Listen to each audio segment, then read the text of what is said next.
Hello everyone, welcome to online platform of Aayam. आज हम बात करने वाले हैं आइसोमेरिज्म की। ठीक है, सबसे पहले इस टॉपिक की थोड़ी सी इंपॉर्टेंस देख लेते हैं कि एक्चुअली इस टॉपिक की इंपॉर्टेंस क्या है। तो आपके हर साल एग्जाम में ये एक ऐसा टॉपिक है जिससे स्ट्रेट फॉरवर्ड क्वेश्चन पूछा जाता है। फर्स्ट ऑफ ऑल, एक आधा क्वेश्चन आपको ना, एक या दो क्वेश्चन स्ट्रेट फॉरवर्ड एग्जाम में मिलते ही मिलते हैं इसके, तो इसलिए टॉपिक इंपॉर्टेंट हो जाता है।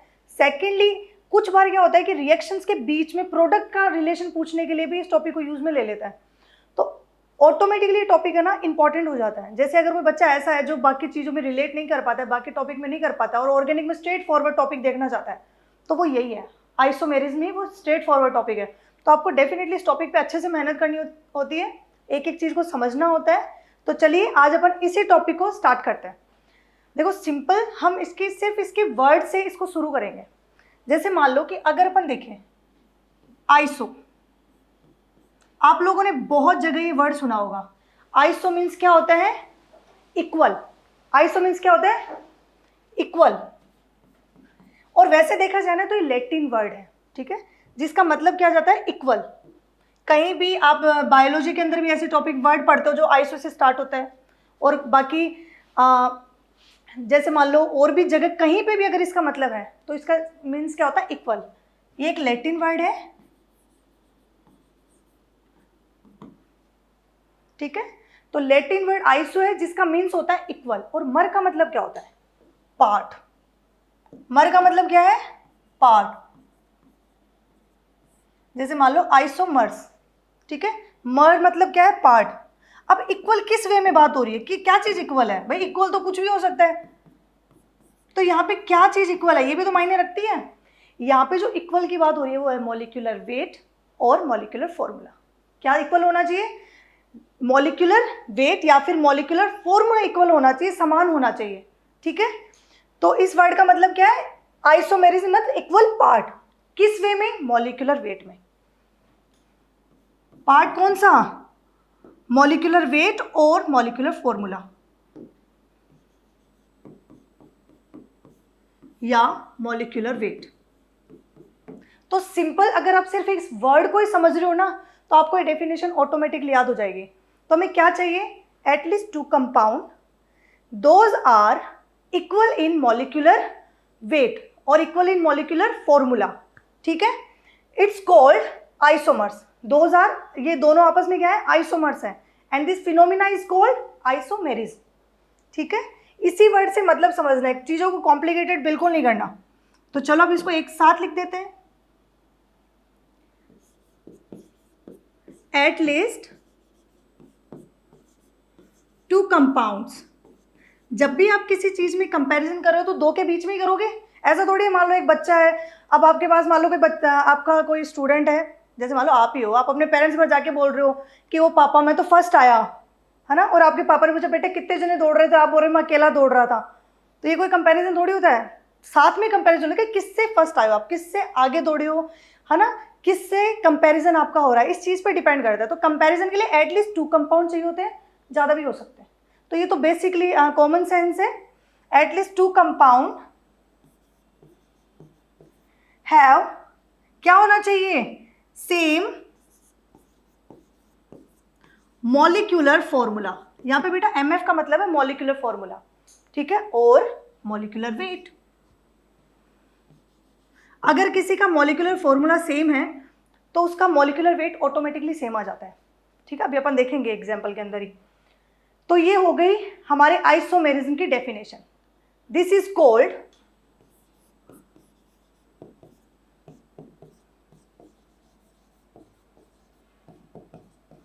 Isomers and this phenomena is called, क्या होता है? आइसोमेरिज्म।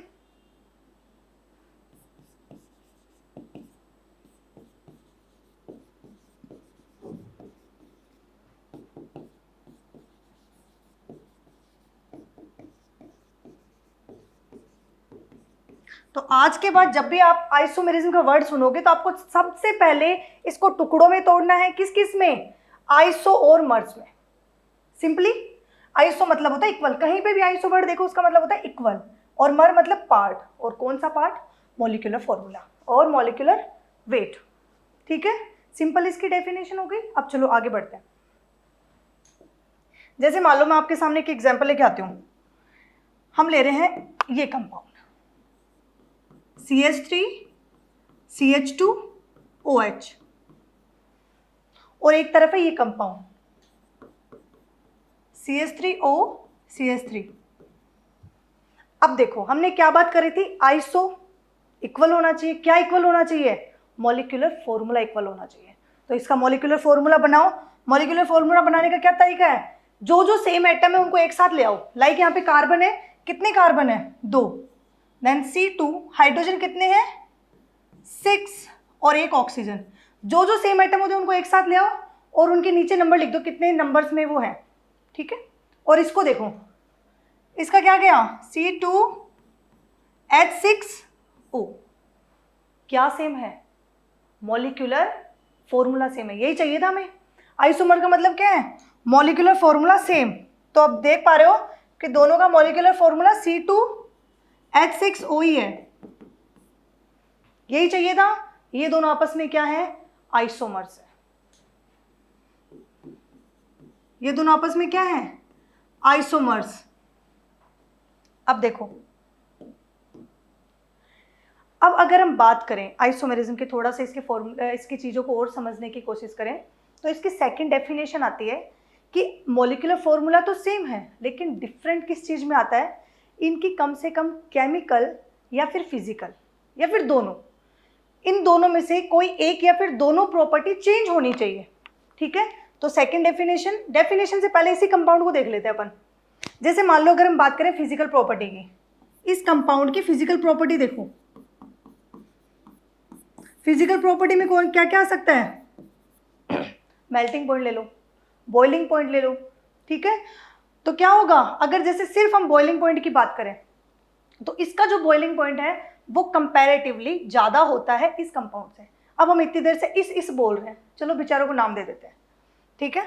तो सबसे पहले तो ये देख लो कि भाई इसका जो बॉइलिंग पॉइंट अगर हम देखो, बॉइलिंग पॉइंट एक फिजिकल प्रॉपर्टी है। किसकी ज़्यादा है? इस वाले की। अप्रोक्स 70 डिग्री सेल्सियस आती है इसकी, और इसकी होती है 22 के अराउंड, 22 चल जाती है, ठीक है। इसका नाम क्या है? इथेनॉल भी बोलते हैं, और IUPAC नेमिंग देखोगे तो क्या होगा? इथेन 1 ओल।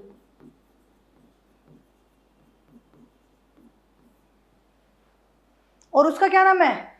मेथॉक्सीमीथेन।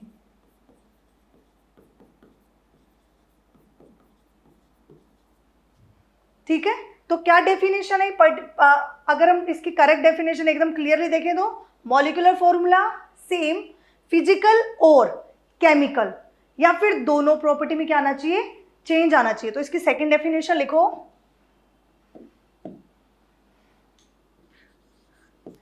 At least one property which can be physical property and chemical property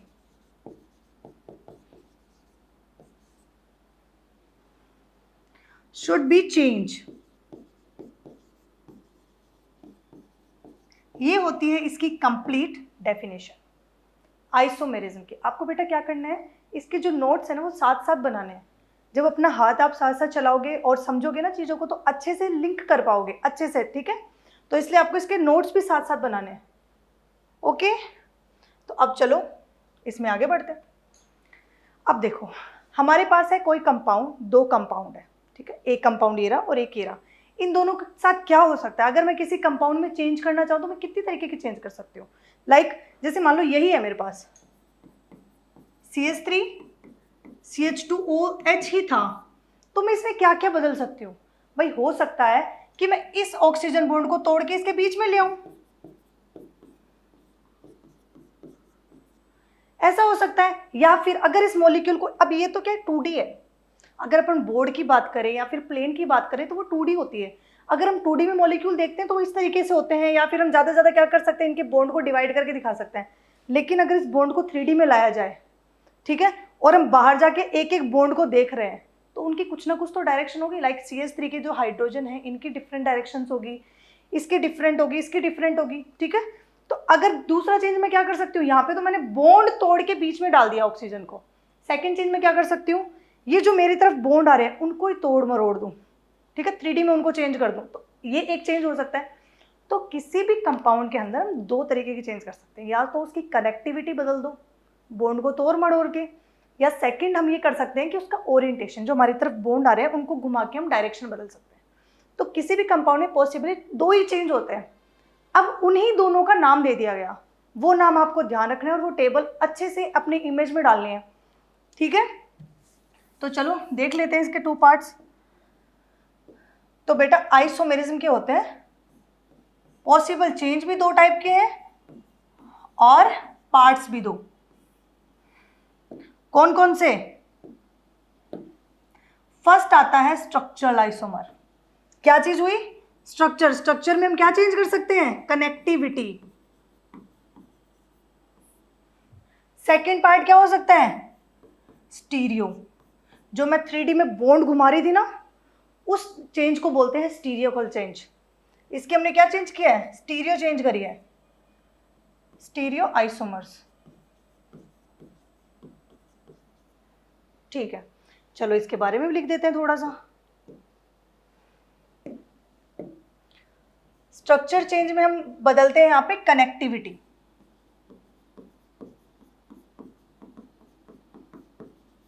connectivity में चेंज आता है, और यहाँ पे 3D ओरिएंटेशन में चेंज आता है। किसमें? 3D orientation change.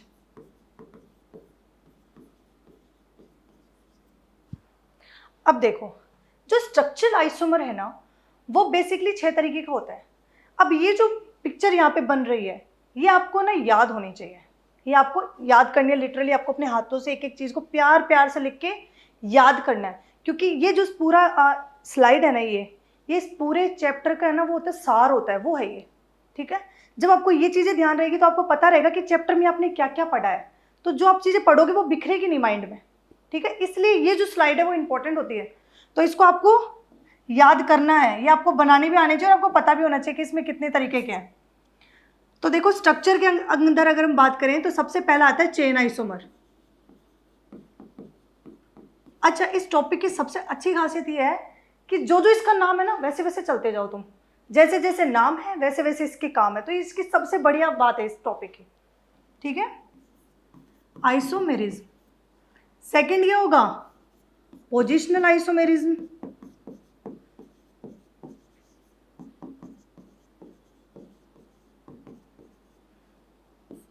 Third functional isomerism.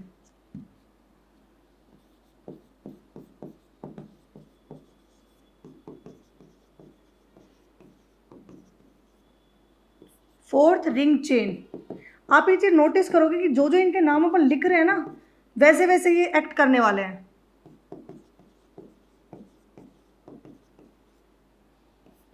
और metamerism. Next is tautomerism. Tautomerism थोड़ा सा डिफरेंट टॉपिक आता है, ठीक है। अब देखो, हाँ एक चीज और, अब आपके जैसे आपने मान लो ये नाम याद कर लिया, और एग्जाम में क्या होता है, एक नया ही वर्ड देखने को मिल जाता है, आपने इस टेबल में देखा ही नहीं होता, कहीं नहीं पढ़ा होता वो नाम, ऐसा नाम भी आ जाता है। तो ये जो नाम है जिनसे तुम घबराते हो और ये जो देखने को मिलता है, वो इन्हीं का ही दूसरा नाम है, ठीक है। तो उसको आपको थोड़ा सा याद रखना है माइंड में। तो क्या हो सकता है, देखो स्ट्रक्चर को है ना, स्ट्रक्चर का सेकंड नाम हो सकता है constitutional.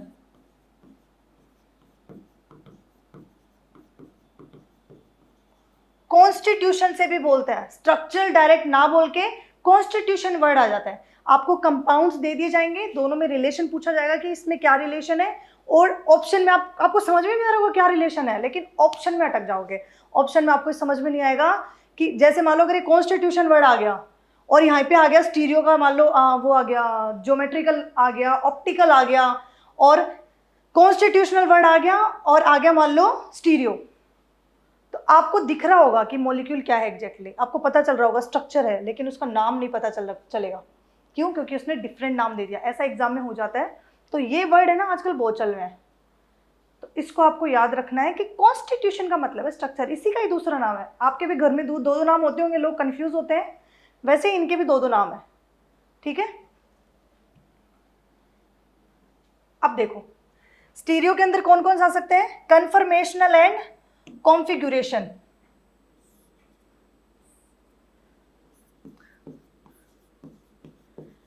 Conformational and configuration,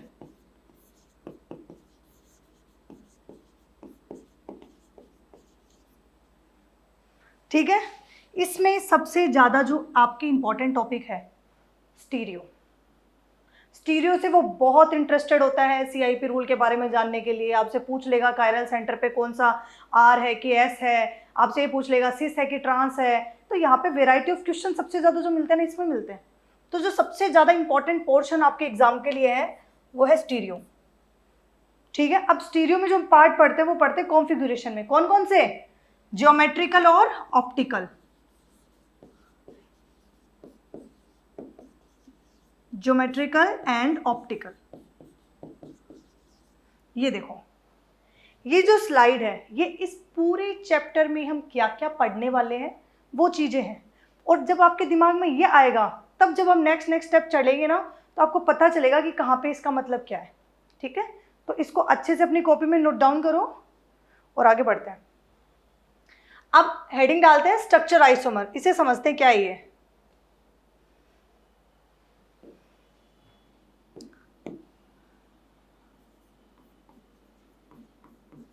structural isomer या आइसोमेरिज्म, फिनोमिना है आइसोमेरिज्म, ठीक है।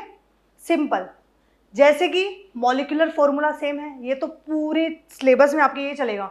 जहाँ पे भी कोई भी डेफिनेशन लिखवाऊंगी मैं डेफिनेटली बार बार मॉलिक्यूलर फॉर्मूला लिखूंगी। उसका पर्पस है एक कि आप जब भी किसी मॉलिक्यूल को देखना स्टार्ट करोगे कि इन दोनों में रिलेशन क्या है, तो आपको स्टार्ट करना है मॉलिक्यूलर फॉर्मूला से। इसीलिए वर्ड हर बार डेफिनेशन में हम लिखेंगे, क्योंकि जब भी किसी कंपाउंड में रिलेशन निकालना आपको मॉलिक्यूलर फॉर्मूला सबसे पहले चेक करना है, उसके बाद आगे की चीज़ों में बढ़ना है, ठीक है। तो at least 2 compound those have same molecular formula but change in connectivity और स्ट्रक्चर। लिख दो, at least 2 compounds those have same molecular formula but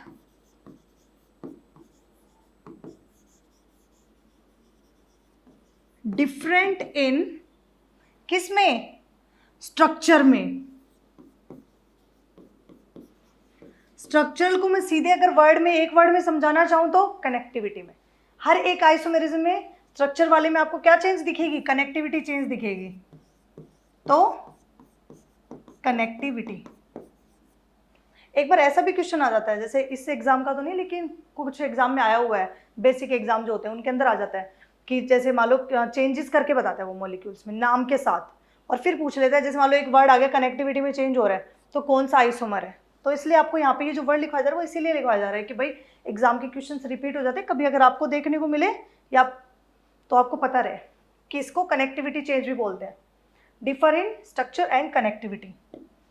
अब ये वाली line are called structure isomer आप अपनी खुशी से लिख लो, ठीक है।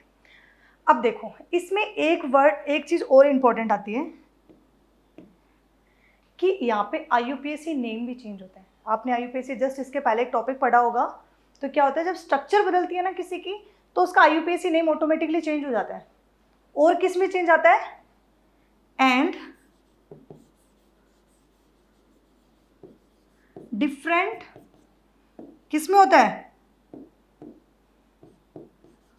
IUPAC नेम में।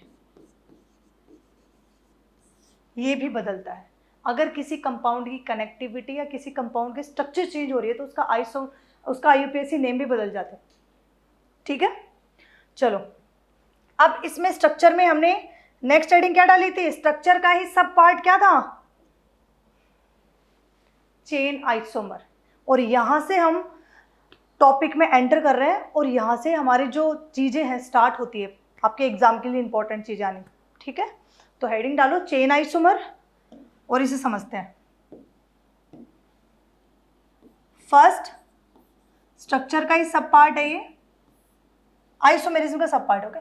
चेन आइसोमेरिज्म, सिंपल क्या लिखेंगे, at least two compound have same molecular formula. हाँ मैं समझ सकती हूँ बार बार लिखना, लेकिन ये लिखने का पर्पज है जब भी आप कोई मॉलिक्यूल को रीड करोगे तो उसका मॉलिक्यूलर फॉर्मूला चेक करोगे, ठीक है। आपको भी अपने नोट्स में लिखना है ये।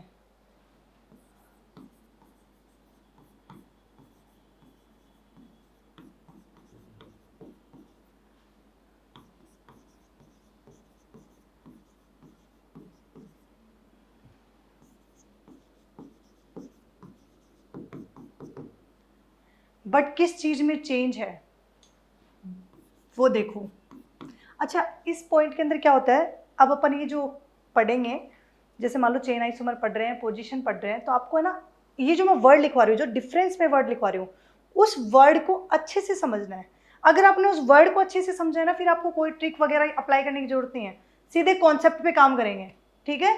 तो जैसे ही होता है कि चेन को प्रायोरिटी दे दी जाती है, पोजीशन को नहीं दी जाती है, इस पर्पज में हमें नहीं पढ़ना है, सीधा जो इसने बोला है भाई ये चेंज होना चाहिए, अगर ये बदल रहा है तो मैं हूँ, तो वो है भाई, वहां पे कोई ट्रिक लाने की जरूरत नहीं है। तो यहाँ पे जो डिफरेंट में वर्ड में जो हम डालेंगे, उस वर्ड का एग्जैक्ट मतलब अगर आप लोगों ने समझ लिया तो कोई दिक्कत नहीं आएगी। मैं आपको एक एग्जांपल ऐसा दिखाऊंगी जो कि कंफ्यूजिंग क्रिएट कर देता है, ठीक है। तो हम अगर आपने यहाँ समझा है तो वो चीज़ इजीली आप है ना अप्रोच कर लोगे उस क्वेश्चन तक, ठीक है। But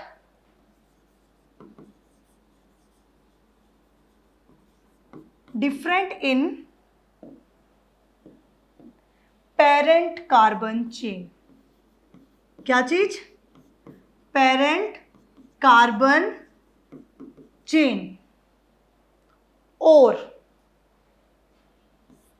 side chain. Side chain बोले तो सब्स्टिट्यूटेड चेन, है ना।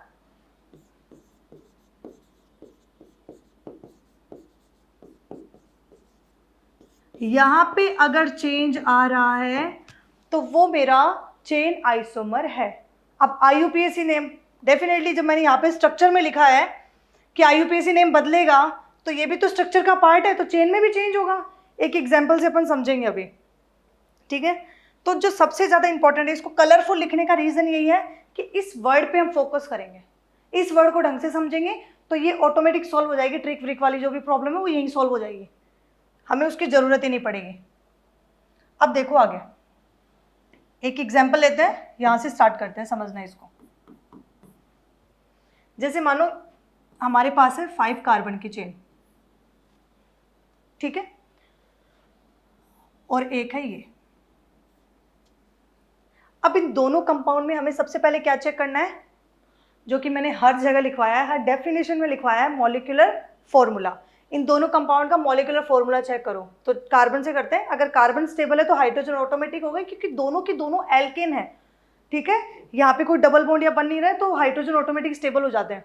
तो चलो कार्बन देखते हैं, 1 2 3 4 5 कार्बन। इसमें देखो 1 2 3 4 5, मतलब ये मॉलिक्यूल का मॉलिक्यूलर वेट क्या है, सेम। मॉलिक्यूलर वेट या फिर मैं बोल दूं मॉलिक्यूलर फॉर्मूला क्या है, दोनों का सेम है, ठीक है। C5H12 और उसका भी C5H12, इसका मतलब ये दोनों आइसोमर तो है। ये तो डन हो गया कि दोनों आइसोमर्स है। कौन से हैं तो देखते हैं। नेक्स्ट डेफिनेशन क्या ही थी, हम चेन आइसोमर में थे। चेन आइसोमर क्या बोल रहा था कि अगर पेरेंट चेन चेंज हो रही है या फिर साइड की चेन चेंज हो रही है तो मैं हूं, तो मैं चेन आइसोमर हूं। तो चलो देखते हैं यहाँ पे। अगर आपने बेटा आईयूपीएससी में थोड़ा बहुत पेरेंट कार्बन चेन का सिलेक्शन करना पड़ा होगा ना, तो वो पॉइंट आपके यहाँ बहुत काम आने वाला है। तो जिन बच्चों ने इस टॉपिक को नहीं पढ़ा तो एक बार जाके उसको रिकॉल कर लेना, ठीक है, क्योंकि वही चीज हम यहाँ अप्लाई करने वाले हैं डायरेक्टली। ओके, तो देखो अगर मुझे अपनी पेरेंट कार्बन चेन सेलेक्ट करनी है, पीसीसी सेलेक्ट करनी है, तो मैं क्या करूंगी, हाईएस्ट कार्बन की चेन सेलेक्ट करूंगी। तो देखो इसमें तो एक ही चेन है तो इसे सेलेक्ट कर लिया, तो देखो यहाँ पे नंबर डालते हैं 1 2 3 4 5, 5 कार्बन इस चेन के अंदर है।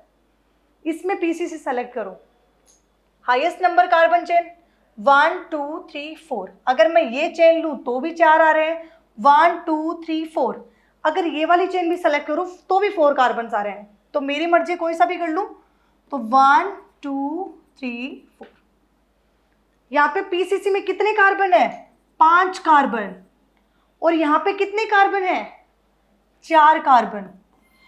तो क्या चेंज हुई है? हमारी पेरेंट कार्बन चेन चेंज हुई है। तो डेफिनेशन के हिसाब से स्ट्रेट फॉरवर्ड लिख दो, यहाँ पे कौन सा आइसोमर है?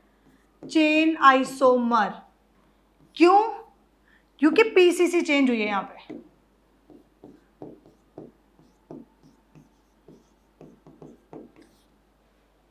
पीसीसी चेंज हुई है इसलिए चेन आइसोमर है। तो चलो नेक्स्ट एग्जांपल समझते हैं, क्या उस पे भी ये काम कर रहा है? आ जाओ, थोड़ा खूबसूरत सा एग्जांपल लेते हैं। काफी टाइम से चेन ही चेन देखे जा रहे हैं। देखो ये लो रिंग, और यहां पे है ये वाली। अब मुझे एक बात बताओ, सबसे पहले हमें क्या देखना है? Molecular formula. हर कंपाउंड के अंदर ये करना है। मॉलिक्यूलर फॉर्मूले में कितने कार्बन है? इसमें 1 2 3 4 5 6 कार्बन की रिंग है ये। और ये है 1 2 3 4 5 6 कार्बन रिंग। और ये वाले कितने की है? 1 2 3 4 5। जब अपन रिंग सिस्टम लेते हैं तो अगर रिंग के अंदर ज्यादा कार्बन है तो वही हमारा पीसीसी होता है, पेरेंट कार्बन चेन वही होती है। तो इसके अंदर 6 कार्बन की चेन है और ये 6 कार्बन की रिंग है। और ये कितने कार्बन की रिंग है? 5 कार्बन की। तो चेंज किस में आया? 6 कार्बन से 5 कार्बन। हमारी पीसीसी की बात हो रही है यहाँ पे। तो अगर पेरेंट कार्बन चेन चेंज हुई है तो कौन सा आइसोमर है? Again chain isomer.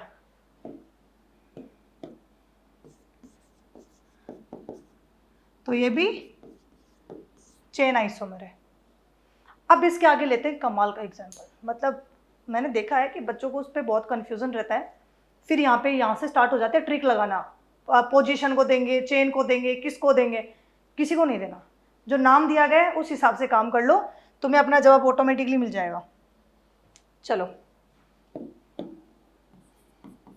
तो हम इस एग्जाम्पल को समझते हैं, जो कि बहुत डराता है आपको, है ना? ये मतलब कुछ बच्चे तो समझ भी गए होंगे कि कौन सा एग्जाम्पल लिख रही है मैम। और एक ये, ओके। चेक करो हमारे स्टार्टिंग डेफिनेशन, मॉलिक्यूलर फॉर्मूला, उसे नहीं भूलना। वहां पे गड़बड़ कर दी तो रायता फैल जाएगा पूरे काम के अंदर। तो मॉलिक्यूलर फॉर्मूला देखो, कितने कार्बन होने चाहिए? 1 2 3 4 5 6 7। पूरे स्ट्रक्चर में 7 कार्बन है, इसमें भी 7 होने चाहिए। 1 2 3 4 5 6 7। मॉलिक्यूलर फॉर्मूला तो सेम है, मतलब आइसोमर्स तो है। अब पेरेंट कार्बन चेन सेलेक्ट करो, तो करो। लॉन्गेस्ट रिंग के अंदर है, सबसे ज्यादा कार्बन रिंग में है, तो रिंग हमारी पीसीसी है। सेलेक्ट करो 1 2 3 4 5। पेरेंट कार्बन चेन में 5 कार्बन है। इसमें देखो 1 2 3 4 5। इसमें भी कितने कार्बन है? 5 कार्बन। ओ, तो क्या ये चेन आइसोमर नहीं है? क्या ये चेन आइसोमर नहीं है? डेफिनेशन पे हो वापस। क्या बोला है? पेरेंट कार्बन चेन और साइड चेन। ये भी तो ले सकते हैं, चाहे पेरेंट कार्बन चेन लो चाहे साइड चेन लो। तो अब उस एग्जांपल को वापस देखो, इस लाइन को रीड करने के बाद में अगर मैं इस पीसीसी के अलावा साइड चेन देखूं, सब्स्टिट्यूटेड चेन, तो यहां पे कितने कार्बन है? 2 1 2। 2 कार्बन है साइड चेन में। इसमें देखो कार्बन्स डिवाइड हो गए, ये एक कार्बन और ये एक कार्बन। चेंज किस में आया है? 2 कार्बन की साइड चेन थी जो 1 1 में डिवाइड हो गई, मतलब साइड चेन बदल गई हमारी। तो कौन सा आइसोमर है? Simple, chain isomer. कोई प्रायोरिटी का गेम नहीं खेलना यहाँ पे। क्यों? क्योंकि साइड चेन चेंज हुई है।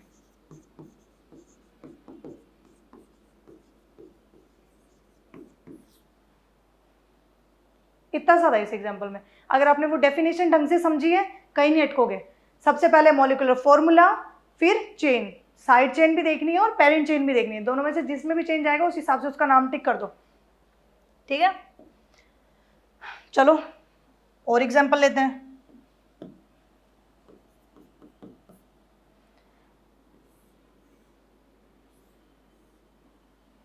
ठीक है,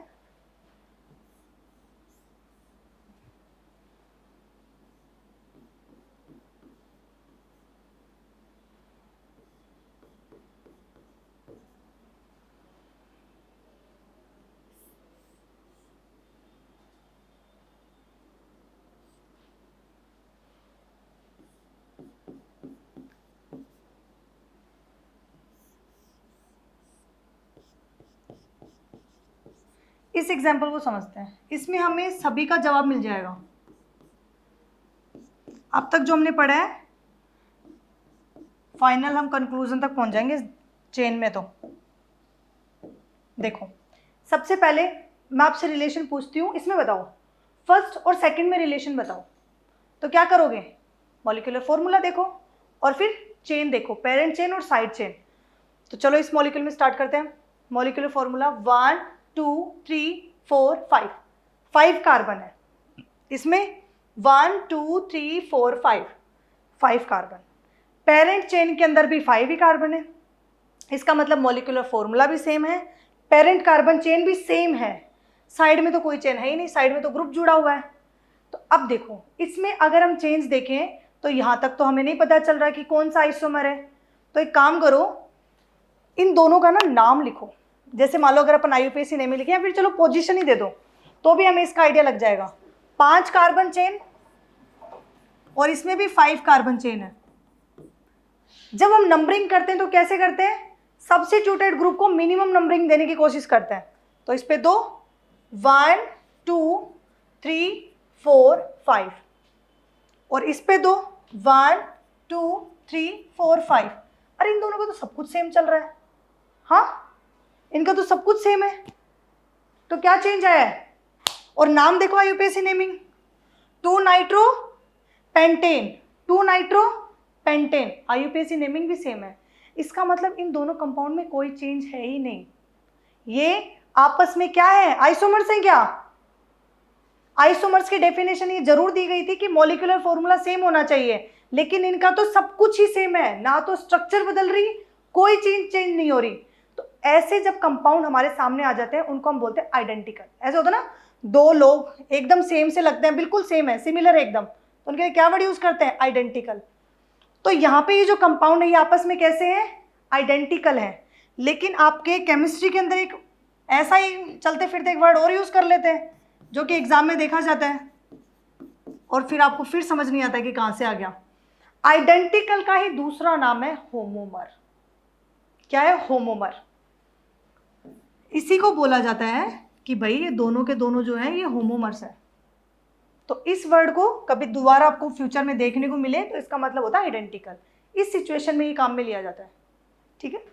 अब रिलेशनशिप देखते हैं फर्स्ट में और थर्ड में। अब भले ही तुम फर्स्ट में और थर्ड में देख लो, भले ही सेकंड में और थर्ड में देख लो, बात सेम है। चलो मॉलिक्यूलर फॉर्मूला चेक करो, उसका तो हमें पता ही है 5 कार्बन और एक नाइट्रो ग्रुप है। इसका देखो 1 2 3 4 5, 5 कार्बन और एक नाइट्रो ग्रुप। मतलब क्या? मॉलिक्यूलर फॉर्मूला तो सेम है, मतलब आइसोमर्स तो है। अब नेक्स्ट क्या देखनी है? Parent carbon chain. Second step में हम PCC सेलेक्ट करते हैं। तो देखो इसकी PCC में थे 5 कार्बन, इसकी वाली में कितने हैं? 1 2 3 4। इसके PCC में केवल और केवल 4 कार्बन। क्या बदल गई? पेरेंट कार्बन चेन बदल गई।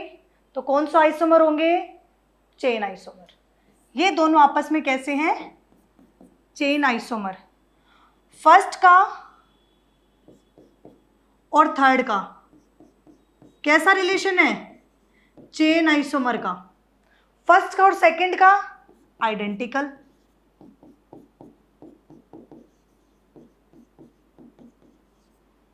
अब देखो फर्स्ट का और फोर्थ का, इनका क्या रिलेशन है।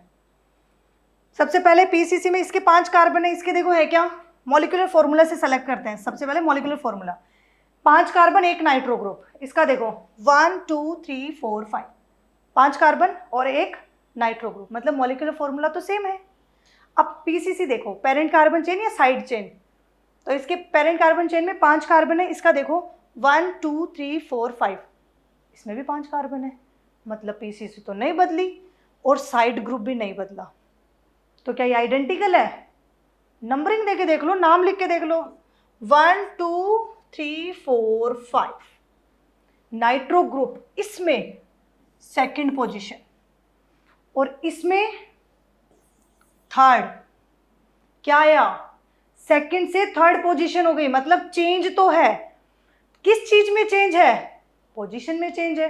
तो अब हम सेकंड टॉपिक पे एंटर करते हैं, पोजीशन आइसोमर्स। इसमें क्या होगा, यही होगा जो इसके साथ हुआ है, चेन सेम रहेगी, पेरेंट चेन सेम रहेगी, साइड चेन सेम रहेगी, चेंज किस में आएगा, इसकी पोजीशन में चेंज आएगा।